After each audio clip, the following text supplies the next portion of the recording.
با سلام از استودیوی مرکزی رادیوی آزادی در پراگ. بینندگان عزیز، در چند دقیقه دیگر شما را با خبرهای اخیر تاجیکستان و جهان آشنا می‌کنیم. امروز 3 ژانویه است و با جمع همکاران این موضوعها را به بررسی گرفته‌ایم. یک کشاورزی تاجیک را برای همکاری با شبکه اصلاح تیوی که حکومت را با لحنی تند تنقید می‌کند به 5 سال زندان محکوم کردند. در لبنان همسایه با اسرائیل یکی از رهبران بلندپایه حماس را کشتند. نگرانی از دامن زدن جنگ در خاورمیانه اوج گرفت. و مردی که در ختلان با دوختن پیراهن‌های زنانه زندگیش را پیش میبرد میگوید بارها ملامت شده است. با یک خنده با یک مسخره بازی بود نخود مرد دوزنده شود و این مرد از گفته‌های خود پشیمان شد. رئیس یک خواجگی دهقانی را در ناحیه دوستی با گناه همکاری با اصلاح تیوی یک رسانه مخالفان حکومت تاجیکستان به 5 سال زندان محکوم کردند. دادستانی کل تاجیکستان روز 3 ژانویه با نشر یک بیانیه رسمی گفت حکم محمود جان بابامرادوف 60 ساله روز 19 دکبر سال 2023 صادر شد. مقامات بابامرادوف را با تماشا و تبلیغ برنامه و مواد اصلاح تیوی و فرستادن نامه شکایتی به مدیر آن محمد اقبال صدرالدین گناهکار دانستند. موقع مرد و نزدیکانش به اعلان حکم معلوم نیست.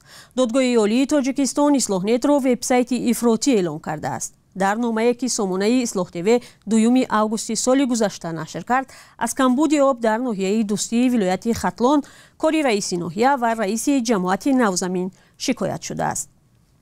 رهبران اصلاح بارها گفتند که تنها از مشکلات مردم میگویند و مینویسند. رو می‌آوریم به موضوعهای بین المللی. بعد قتل یک رهبر بلندپایه گروه حماس در لبنان نگرانی‌ها از دامن زدن جنگ در تمام خاورمیانه بیشتر اوج گرفت. در یک حمله پهپاد شب سه‌شنبه یک اعضای بلندپایه حماس در لبنان در همسایه کشور اسرائیل کشته شد. حمله را کاری دستی اسرائیل می‌نامند، هرچند مقامات تل‌آویو آشکارا در این باره چیزی نگفتند. همکارم کیومرسی اتو گزارش خبرگزاری رایترز را تقدیم می‌کند. رهبر بلندپایه حماس شب 2 ژانویه در نتیجه ضربه درون و یا پهپاد کشته شد. صالح آروری عضو دفتر سیاسی حماس و از بنیادگذاران شاخه نظامی آن بود. قتل او سوی قصد اولین به جان مقامات بلندپایه حماس در خارج از قلمروهای فلسطینیان است که بعد از حمله این گروه تندرو به اسرائیل در روز 7 اکتبر صورت می‌گیرد. نشانه از گسترش جنگ میان حماس و اسرائیل نیز هست. مقامات اسرائیل قتل آروری را مستقیم شرح ندادند، ولی گفتند که آماده همه گونه سناریوها در جنگ هستند. خبرگزاری دولتی لبنان گفت که درون یا پهپاد به دفتر حماس در بیروت ضربه زده است. بنا به گزارش‌ها محافظان آروری و چند لبنانی دیگر هم کشته شدند.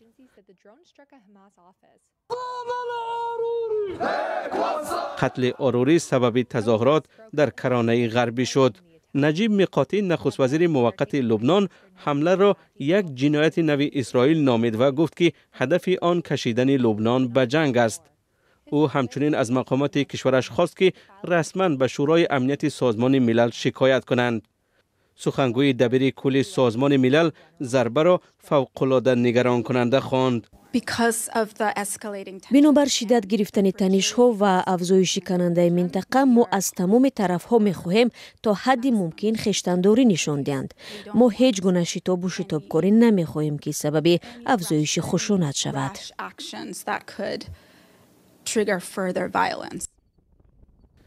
بعد از حمله حماس در ماه اکتبر، گروه حزب الله لبنان هم تقریبا هر روز با نیروهای اسرائیل واردی درگیری می شود. از آن زمان تا کنون در حمله های اسرائیل 100 جنگجوی حزب الله و 10 غیر نظامی کشته شدند. این سازمان در یک بیانیه رسمی گفت که حمله اسرائیل بی پاسخ و یا جزا نمی ماند. مقامات فلسطینیان در غزه گفتند که تعداد تلفات در جنگ از 22,000 نفر گذشته است. و در همین حال رسانه‌های دولتی ایران روز 3 ژانویه از وقوع 2 ترکش در مراسم یادبود قاسم سلیمانی فرمانده پیشین نیروهای قدس خبر دادند.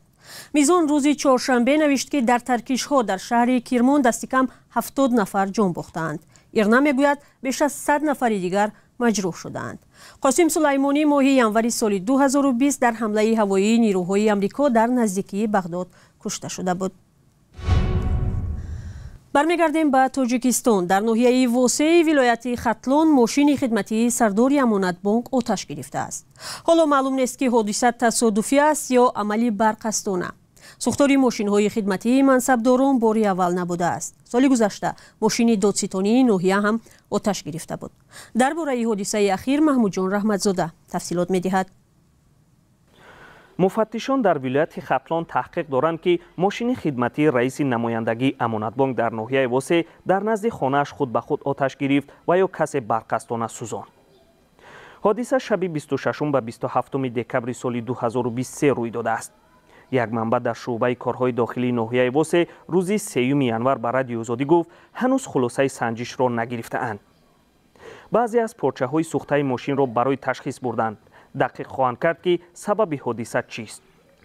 باباجان دولتزاده رئیس امانت بانک در ناحیه واسه سوختن ماشینش را تصدیق کرد، اما به برقصدانه بودن آن مطمئن نیست.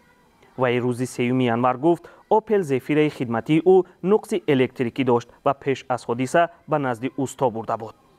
در پاسخ به این سوال که چرا ماشین خدمتی در نزد خانه‌اش می ایستاد، او گفت همون روز کمتر همین ناخیلوش کمتر ایکل بروما چخیر بمانه پیشکش کرد نه اون وینتیلیت سو وقت نکرد درو واردم همون تکنیک اوسی دام جوی تعمیر ماشینه اوکین ای بی همه چنج کرد و اون سوزانکش چنج کرد و ای بی همه.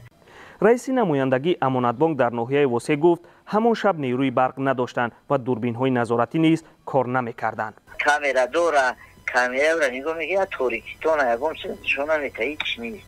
باری اول نیست که خودروی خدمتی بعضی از منصبداران ناحیه واسه آتش میگیرد.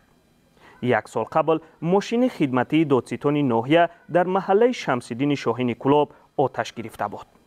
آن وقت مقامات یک ساکن 50 ساله شهر کلاب را دستگیر و او را به قصداً آتش زدن ماشین دادستان متهم کردند.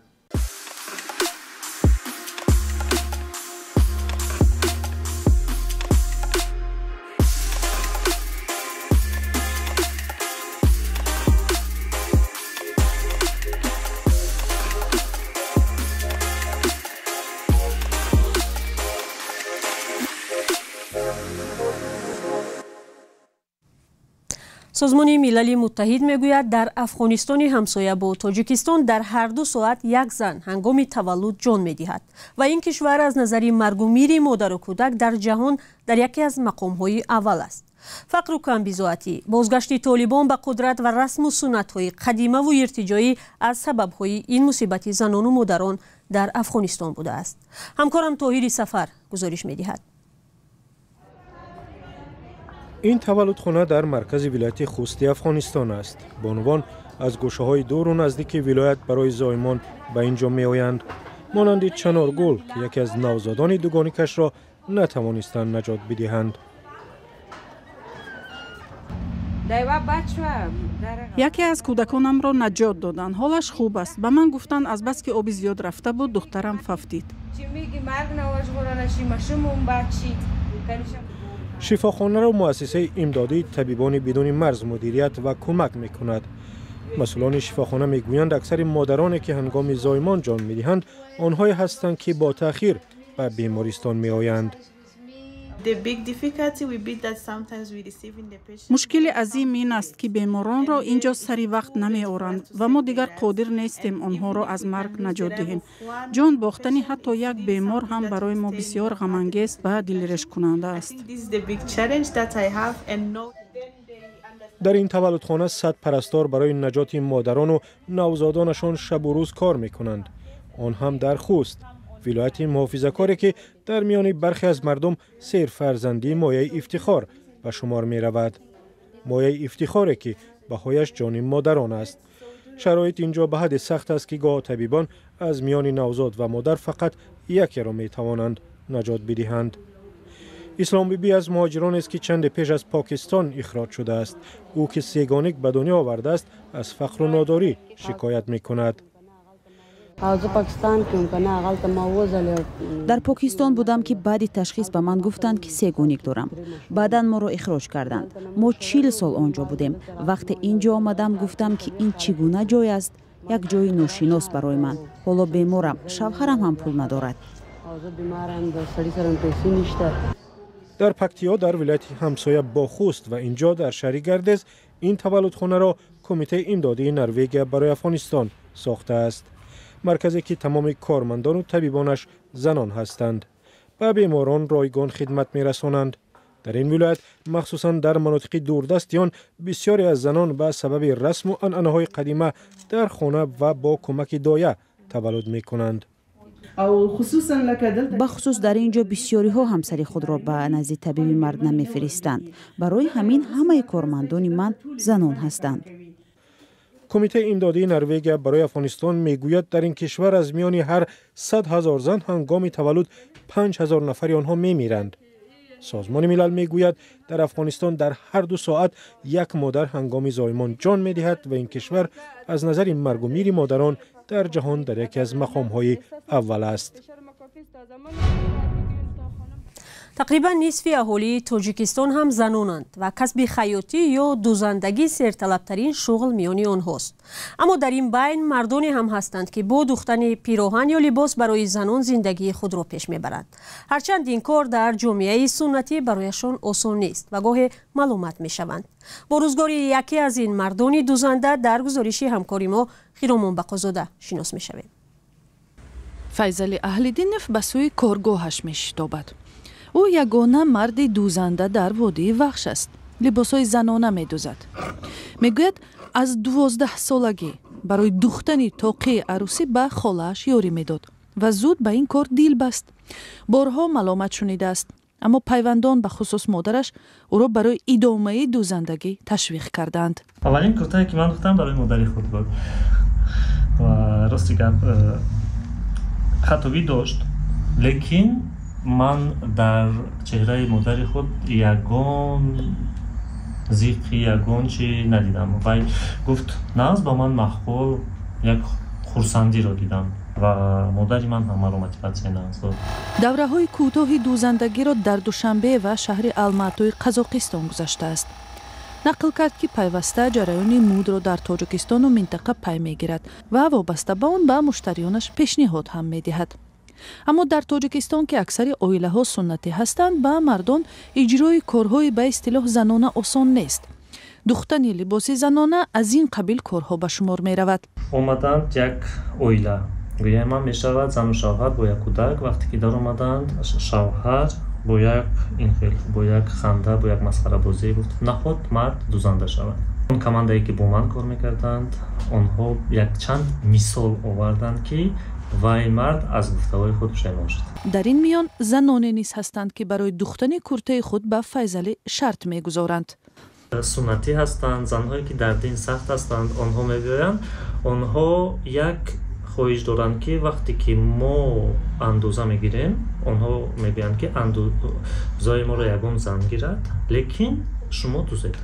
Файзалӣ чанд сол пеш ба мисли садҳо ҳазор тоҷикистонии дигар барои беҳтар кардани вазъи зиндагӣ ба Русия рафт, вале баъд аз нокомӣ ва азоби муҳоҷират баргашт. ҳоло дар ин дӯкон ба духтани либосҳои занона идома медиҳаду чархи зиндагиашро мегардонад. коре ки дӯст дошту зуд ёд гирифт, вале ба сахтӣ мардумро ба он одат медиҳад. бинандагони азиз, барномаи имрӯзи ахбори озодиро ба поён мебарем. ташаккур ки ин 15 дақиқа бо мо будед. хабарҳои бештарро метавонед дар вебсайтамон ozodi.org дастрас намоед. ҳамчунин саҳифаҳои радиои озодӣ дар фейсбуку, инстаграм ва твиттер пешниҳоди шумо мешавад. агар хабар ва ё аксу наворе доред, бароямон фиристед. то мулоқоти фардо худро эҳтиёт кунед ва худо нигаҳдори шумо.